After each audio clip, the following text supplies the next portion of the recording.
Welcome to Personally Speaking. I'm your host, Msgr Jim Lisante. David Gibson's my guest, the wonderful author, running a great program out of Fordham University to open minds and hearts. Stay with us.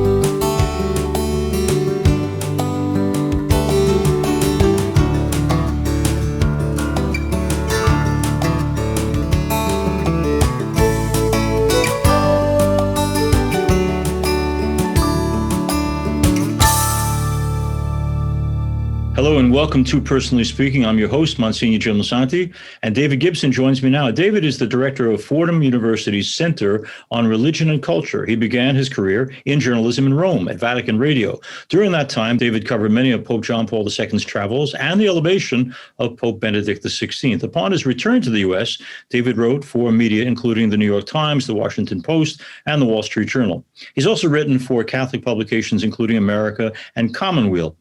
David worked for 6 years as a national reporter at Religion News Service, and he's been honored several times as the nation's top religion reporter. David is the co-author of Finding Jesus, Faith, Fact, Forgery. He's also co-written and co-produced several documentaries for CNN and the History Channel, including Finding Jesus, Faith, Fact, and Forgery, a CNN series based on his book. David is here with us today to tell us about Fordham University's Center on Religion and Culture, the role it plays, and how it seeks to engage and elevate the public dialogue about religion and culture. Joining me now, I'm so pleased to welcome to Personally Speaking, an award-winning journalist named David Gibson. We're here talking to David Gibson. David, welcome to our program, and thanks for coming on. Great to be here. Thank you. David, let me ask you, your story, your personal story is, people know you because of what you do at Fordham University, because of your writing. But I'm more intrigued, first and foremost, by anybody, especially as an adult, deciding to come to the faith. Not in the past few years has it been that easy to be a Catholic. Someone chooses to embrace the faith. What went into your decision to convert? Well, it's a long story. We don't have that much time, and Okay. and there's not that much interest. But I do. I'll give you some background. I grew up as an evangelical Protestant, a Billy Graham Protestant in New Jersey. My first time going to Madison Square Garden was for a Billy Graham crusade. Remember, those in the late 60s, early 70s, back in the bad old days.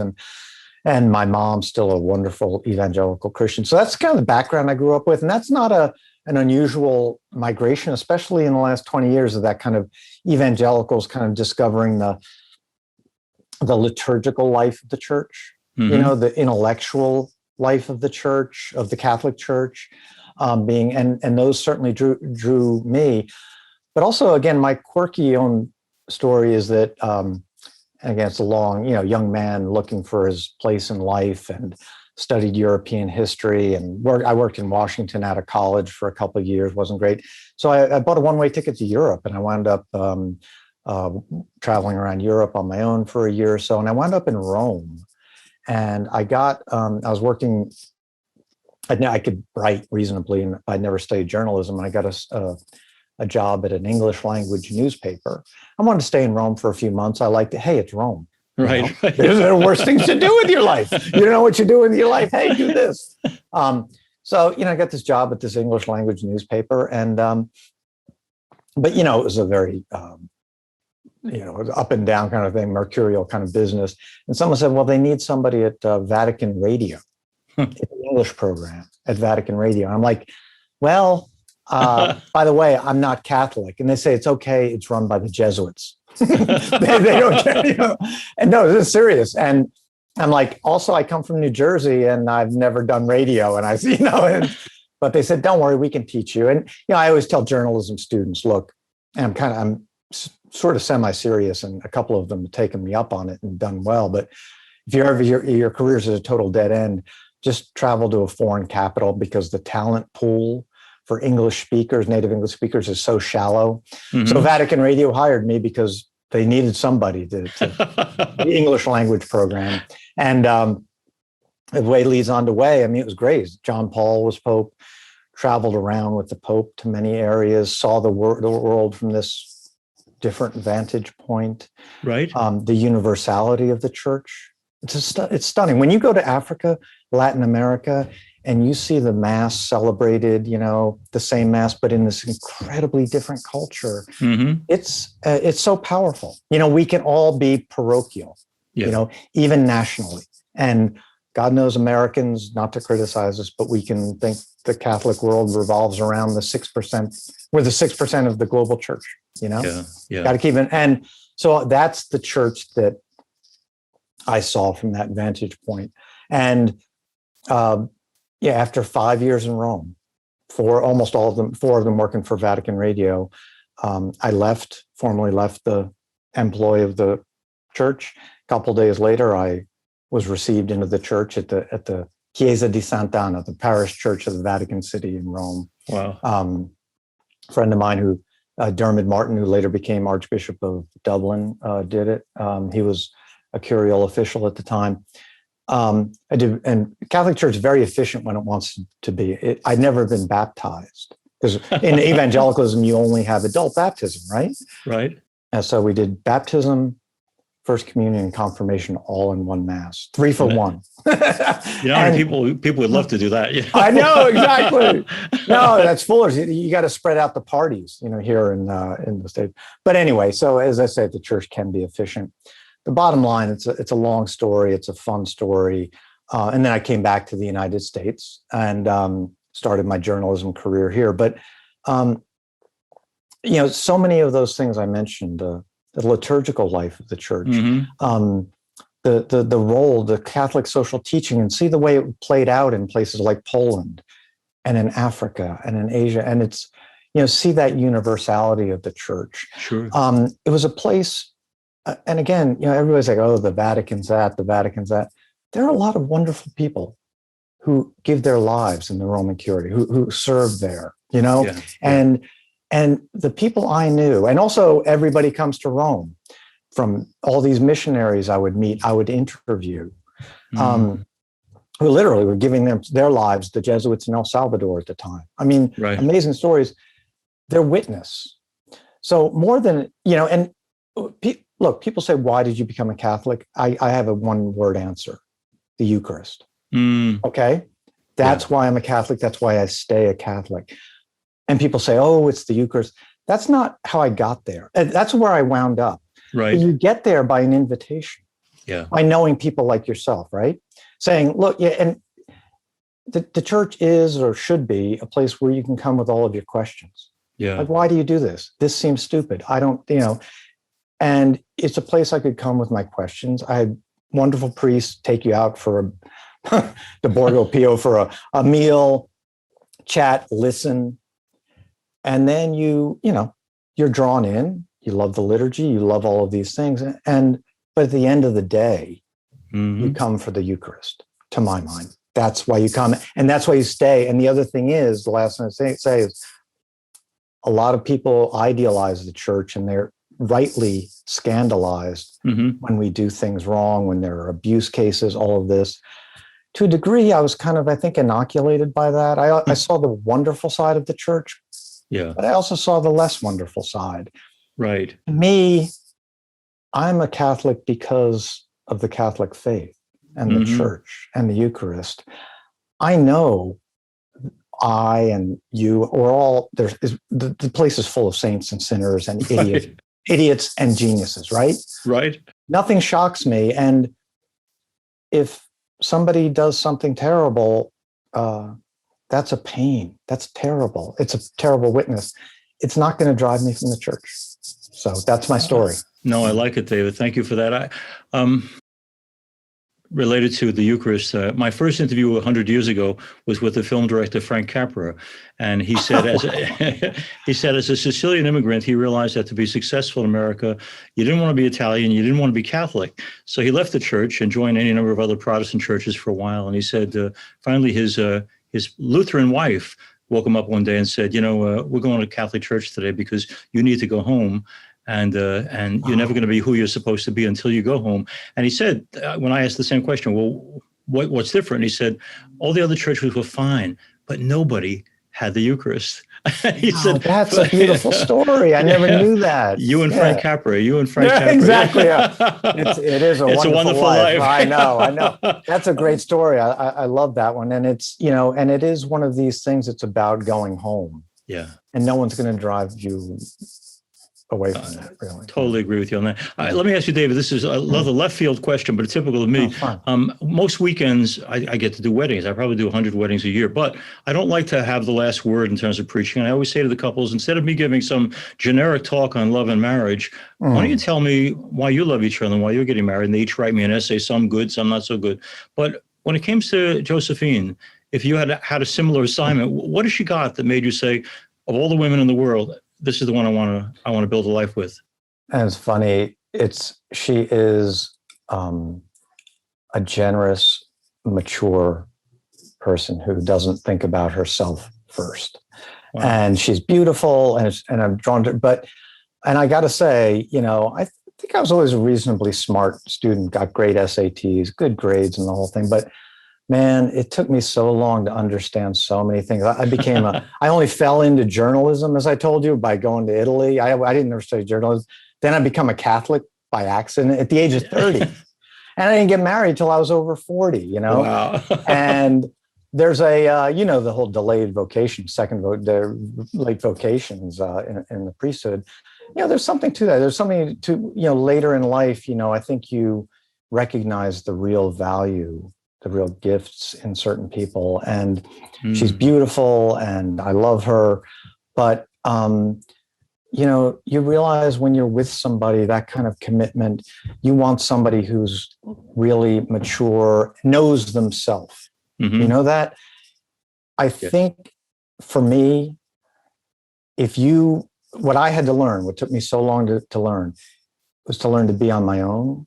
And when you can be on your own, that means you can be with somebody else. Wow. When you have a sense of yourself, when you're not trying to you're not looking for a relationship in order to give your life meaning. You need to figure out who you are, is what I want to say. And then you can be a good partner or a good priest or whatever to your spouse, your community, whatever it might be. That's my feeling. David Gibson's our guest. David, I love the dog sound. It's beautiful. I apologize for that. This is a very human pandemic. It's a very human story. Let me ask you too. My kid Stella's in the online school in the other room. If she starts screaming, then I might have to run. So perfect segue though, because I'm wondering for parents and grandparents who watch or listen to a show like this, everyone's looking for the same answer all the time. Monsignor, how do we share our faith with our kids? Have you and Josephine figured out, is there a particular right or wrong way to share faith with Stella? We have not.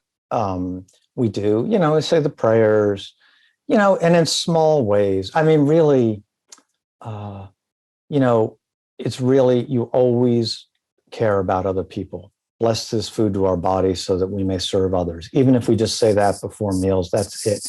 Yeah. You always think of others. There's an outward looking aspect of it. So it's not just, I get in my, faith becomes so therapizing in our culture. Sometimes it's all, what does it do for me?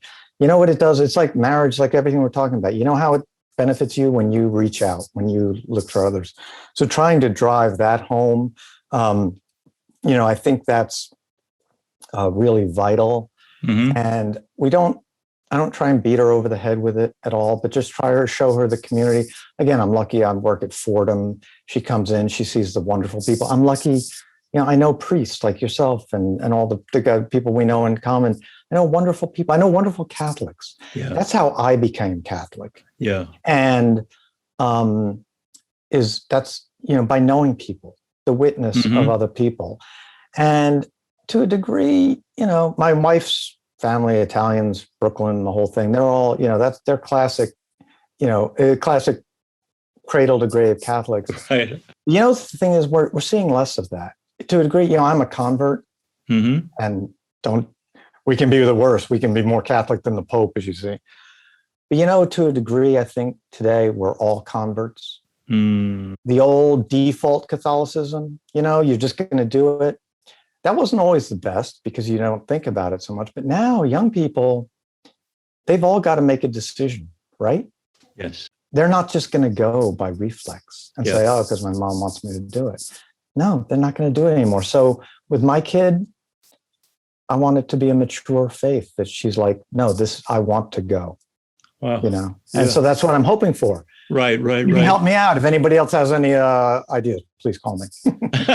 David Gibson's our guest, and I mentioned earlier in the introduction about him being head of the Center on Religion and Culture at Fordham. We'll talk about that in a moment. But for our listeners and watchers around the country too, David also writes, and I have one book here, The Rule of Benedict, which I love that he wrote.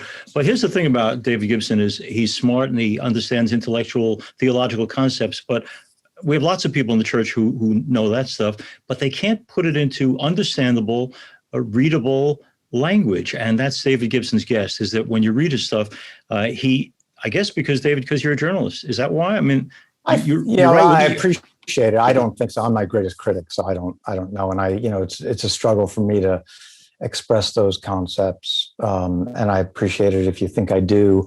I mean, I'm reaching up when I'm trying to explain those things, but I do think there's a problem. There's so many great theologians, so many smart people, but can they communicate to the rest of us?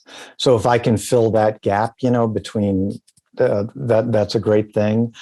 But it's hopefully that's a service I do. Hopefully that's something that I've been lucky to look in my journalism career to cover religions, all of them, mainly Catholicism. Right. So I've become a bit versed in it, but I say being a journalist is sort of being a professional idiot, professional fool, because you're asking those questions. It forces you to ask the questions. People who have a degree, they may be embarrassed to ask, or a lot of Catholic. I go around. When I started writing books and stuff 20 years ago, I started going around to parishes, and I was so embarrassed. I'm like, I'm a convert. What do I know? I found there are a lot of Catholics out there who don't know some stuff, a lot of things about the faith, and but they're embarrassed to ask because you grow up in the church, right? It's like, oh yeah, I know what transubstantiation is, but do you really? Yeah. So there's a real value. Again, my job has always been. I'm now at Fordham. Same thing. As I was like, let's ask some basic questions. Do we really understand what we mean by the body of Christ? But do we really understand what we mean? And don't be embarrassed to ask these things. I mean, Let's talk about ideology. When I mentioned David Gibson was coming on our program, I got from a couple of priests who you probably know, he's kind of on the liberal side, And then I know there are people who say of me, because of my activities in the pro-life movement, he's kind of conservative. I want to talk about ideology for a moment. 25 years ago, I wrote a column in the Catholic press called Lacking Compassion. And basically my point was, if we're going to be a pro-life church, let's stop beating up on the gays and understand that everybody's an equal child of God. I got such vilification for that, including in my file in the Vatican. But I mentioned that because when we had Cardinal Supich on recently, I said to him, I got a bone to pick with you. I said, I wrote a column 25 years ago that got me into hot water with the administration. The words I said then could have come out of the mouth of Pope Francis yesterday. It just doesn't seem fair that in a 25-year period, everything seems to change. My point is, when you're a faithful Catholic, as you and I try to be, what do we make of the swings in the church between those who, I'm a John Paul priest, I'm a Benedict priest, I'm a Francis priest. What are we talking about here? Why are we buying into this ideological approach to religion instead of, hey, we're on the same team, folks? Well, I think you hit the nail on the head. And again, your words, come out of Francis's mouth. Exactly. Real quick, when I say to people, I was lucky to be in St. Peter's Square when he was elected. People say, oh, he's a wonderful Pope. I really like him. I say, yeah, he basically seems kind of like most every nice Jesuit priest I know. I said, the only miracle is that he got elected Pope. He's like a regular parish priest. He's like you. He's like, guys, talk that way. He talks pastorally. Yeah. Look, there's a couple of things. You hit the nail on the head. And again, you and Francis, ideology, that's the poison. Yeah. Differences. And I'm writing an article about this right now. It's like divisions are bad. Differences are fine. Yeah. Here's a real problem in the church. We don't know how to disagree. And I'm guilty. You and I can, I love, being in person. Twitter's bad, but, being in person, we get into arguments and that's fine. Over a beer in the bar, that's fine. Differences are fine. the fundamentals, just be aware of what are the fundamentals, the Eucharist, all the things we get back to. But these differences are fine. It's the ideology. As soon as you become ideological, you ban someone else. You should be out of the church. You're a bad Catholic. Right, you're right. a bad priest. My line is, we're all bad Catholics. Yeah. You're better than I am. I'll give you that. But honestly, who am I to judge? I don't know you. So there's this ideological kind of thing where we bring this partisanship, this kind of one. You say this about gay people, all of a sudden they write you out of the pro-life movement. That's insane. Yeah. We can work together on 90% of these things. On 10% we disagree. Okay, that's fine. But you know what? We've saved these lives over here, you and me. Mm-hmm. What's wrong with that? And again, it's just, it's just a bad way to come at things. And also, just one last point I'd make is these people say, oh, we're going from John Paul II to Benedict, whose birthday we're just celebrating in 94, to Francis.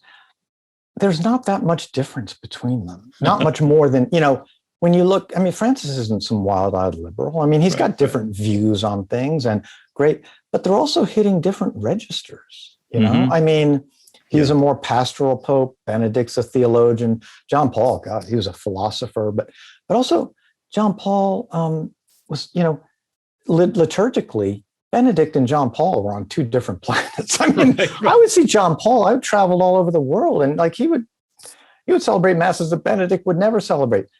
Yeah, that's not a problem. That's a difference. That's not a problem. They hit different aspects of the same church.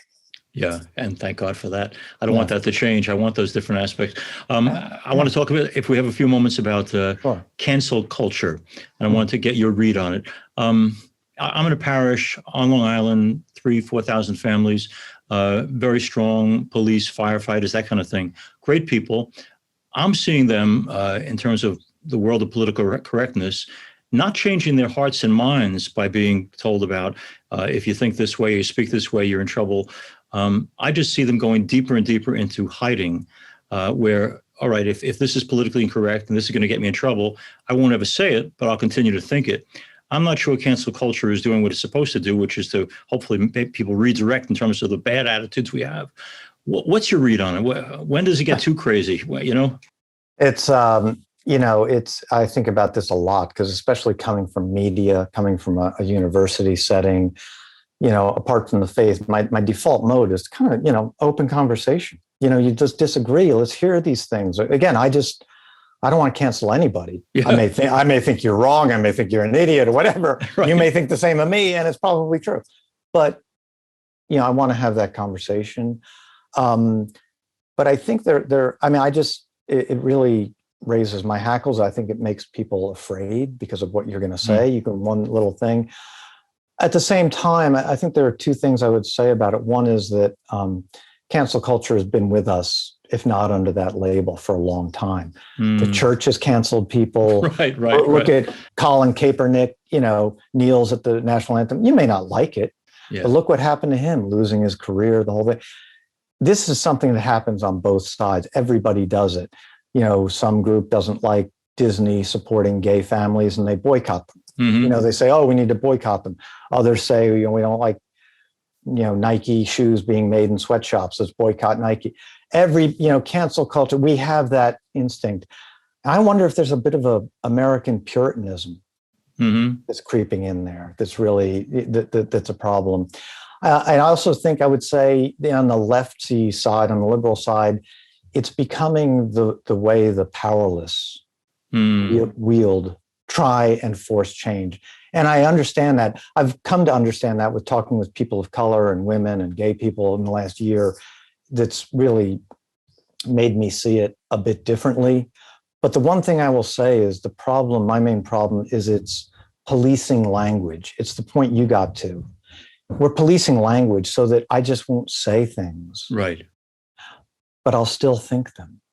I promise, because you're running out of time, and I don't want you to miss this opportunity. Yeah. Tell the people who are listening and watching about what you do at Fordham and how they can find out more about what you do. Great. Yeah, thank you. And again, it's just 3 years, almost 4 years. I've sort of gotten out of daily journalism, and I'm at Fordham. I call it honest work for the first time in my life. We're back working for the Jesuits again. And it's great. It's called the Center on Religion and Culture. Mm-hmm. And it's based at the Lincoln Center campus, or has been. I haven't been into the office in a long time because of the pandemic. I'm looking forward to getting back and doing programs and seeing you, people like you, in person again. That'll be a blessing in the fall. We put on panels, conversations at our campus, at other places around. In a way, we're kind of the outward-facing organization of Fordham, in the sense that we are. It's not just for Catholics. It's the topics. We did a consistent ethic of life. You know, Joe Bernardin gave his seamless garment talk at Fordham in 1983. We did an event to mark that. But we also brought in a pro-life humanist organization. They're pro-life atheists, evangelicals. Isn't that great? Good. Yeah. But again, my whole thing, this is not immigration, poverty, all these things. These are not just Catholic issues. We bring our aspect to it, right? Mm-hmm. But we should be open to everybody, and we should be, and we want those conversations. So you bring all of your questions and we engage people. And again, that's what brought me our conversation started. Why did I become Catholic? It's because it's a place where you could bring your questions, have open discussions. And that's what we need. Differences are fine. Divisions are bad. And so at Fordham, I want to do that. We hold these conversations, have people in, have great speakers, have great panelists, debates, the whole thing. And that's, we've been doing them virtually, but we're going to be doing them in person. And we want to start doing them around the city and the tri-state area more. And how do people find out more? They can go to our web. You just Google Fordham Center on Religion and Culture, CRC, Fordham CRC, /CRC, and they can find us, sign up for our events, get on our mailing list. We're on social media, all that biz. I want to thank David Gibson for being with us. I hope our listeners and watchers will get his books, watch him when he's on TV, go to Fordham, either online or in person. David, you're a great gift to the church and to the world, and I'm so grateful for being on. Thanks for the chance to talk. It's great. As we get into today's program, I want to thank you all for being with us. If you need to reach me at all, go to personallyspeakingpodcast@gmail.com. You can also get past episodes of this program by going on YouTube and punching in Personally Speaking with Msgr Jim Lisante. And don't forget to hit like and subscribe. Personally Speaking is also available as a podcast on personallyspeakingpodcast.buzzsprout.com, or you can get our shows by going to www.closeencountertv.com, all one word. Additionally, Personally Speaking is also on my parish website. I hope you go to that, www.ollmp.org. I'm privileged to serve as host and executive producer, Personally Speaking. Thanks so much for joining us. We'll be with you again next time on Personally Speaking.